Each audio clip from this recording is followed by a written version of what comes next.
So what's wrong with our strategy? So I was reading this book, Good Strategy, Bad Strategy. And by the first chapter, I already had an answer. A description of the goal is not a strategy. And if you think about it, what's our strategy for success? It's a description of the goal, right? We talk about what it means to write maintainable code and why these things matter.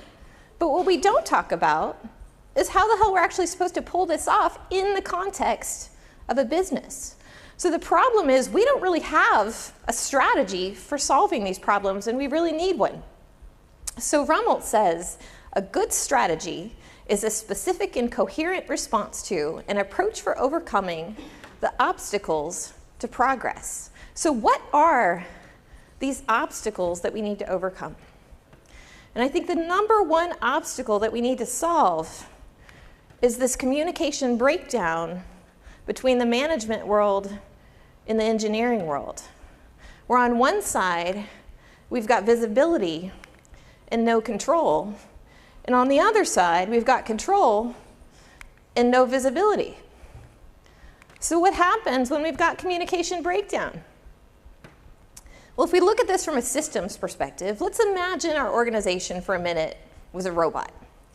And our robot has an arm controller, a hand, and a pain sensor here, and we've got this communication breakdown between these two components. So what happens? So imagine that our organization is a robot driving a car.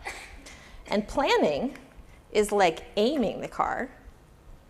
See my keynote animation skills, pretty cool. Investment is pushing the gas pedal. And risk management is steering in response to emerging risks.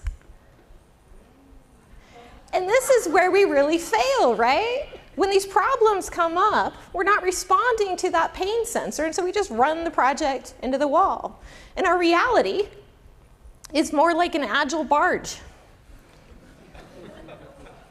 And we're failing to learn from our mistakes.